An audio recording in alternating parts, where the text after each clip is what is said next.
இந்த உலகத்துல எதுக்குமே நேரம் இல்லாம போச்சுங்க. இப்போ வீட்டை பார்த்துக்க நேரம் இல்லை, பிள்ளைகளை பார்த்துக்க நேரம் இல்லை, பைபிள் வாசிக்க நேரம் இல்லை, ஜெபம் பண்ண நேரம் இல்லை, ஆண்டவரை தேட நேரம் இல்லை என்று அநேகருக்கு சொல்லலாம். ஆனா நீங்க ஒரு செகண்ட் நினைச்சு பாருங்க. இந்த உலகத்துடைய பெஸ்ட் நம்பர் ஒன் யூடியூபர் பார்த்தீங்க அப்படின்னா மிஸ்டர் பீஸ்ட்ங்கிறவர். அவர் கேம்ஸ் அவர் மெகா ஸ்டுடியோ வச்சிருக்கிறாரு. அதுல அவரே ஒரு சில ரூல்ஸ் விதிமுறைகளை ஃபிக்ஸ் பண்ணி அவர் ஒரு மாதிரி அதில் யார் ஜெயிக்கிறா யார் தோக்குறா அப்படிங்கிறத முடிவு பண்ணி நிறைய பேரை வச்சு ஒரு கேம்ஸ் விளையாடி அதை வந்து ஒரு என்டர்டெயின்மெண்ட்டாக ஒரு கலகலப்பாக கொண்டு போகிறார்கள் ஒரு ஷோவை. அது மாதிரிப்பட்ட காரியங்களை அநேகர் பார்க்கிறார். இந்த உலகம் முழுக்க அப்படிப்பட்டவைகளை தேடுகிறது. ஆனால் தேவனை தேட கொஞ்சம் கூட நேரம் இல்லையாங்க. என்டர்டெயின்மெண்ட்டுக்கு நேரம் ஒதுக்கிறது வேண்டான்னு சொல்லவில்லை.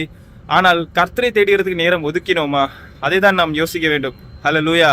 அது மட்டுமல்ல, இப்படி கர்த்தரை தேடாமல் இந்த மாதிரிப்பட்ட காரியங்களை தேடுகிறவர்களை அவர்கள் எப்படிப்பட்டவர்களாக போவார்கள் என்றால், அந்த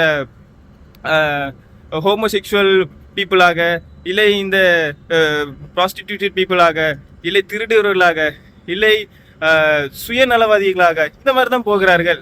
அதனால தான் ரோமர் 1 பவுல் சொல்கிறார், அப்படிப்பட்டவர்களை தேவன் அநீதிக்கு ஒப்பு கொடுத்தார், சாத்தான் இடத்தில் ஒப்பு கொடுத்தார், அவர்கள் சோதிக்கப்படுவதற்கு ஒப்பு கொடுத்தார். காரணம், அப்படியாவது அவர்கள் திருந்துவார்கள் என்பதுதான். இப்போ ஒரு குழந்தை பெட்ல யூரின் போயிடுச்சு அப்படின்னா அது குழந்தைங்கிறனால அது எதுவும் சொல்ல மாட்டாங்க. அதே குழந்தை வளர்ந்ததுக்கு அப்புறம் யூரின் போயிடுச்சு அப்படின்னா அடி பிச்சிருவாங்க. அதே மாதிரி தாங்க இன்னைக்கு எல்லாமே தெரியும், எல்லாரும் வளர்ந்தவர்களாக இருக்கிறோம்.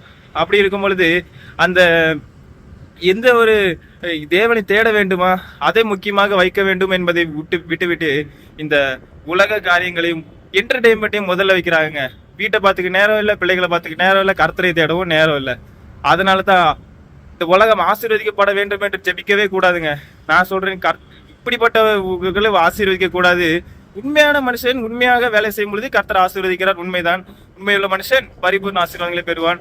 ஆனால் இப்படிப்பட்டவர்கள் சாத்தானத்தில் ஒப்புக்கொடுக்க வேண்டும். அவர்கள் மனம் திரும்பும்படியாகவும், கர்த்தரை விட்டு தூரம் போகும்பொழுது அந்த கஷ்டம் என்னவென்று தெரிந்து கொண்டு கர்த்தரிடத்தில் வரும்படியாகவும், தேவனை தேடும்படியாகவும், நித்திய ஜீவனை பெற்றுக்கொள்ளும்படியாகவும் நாம் ஜெபிக்க வேண்டும்.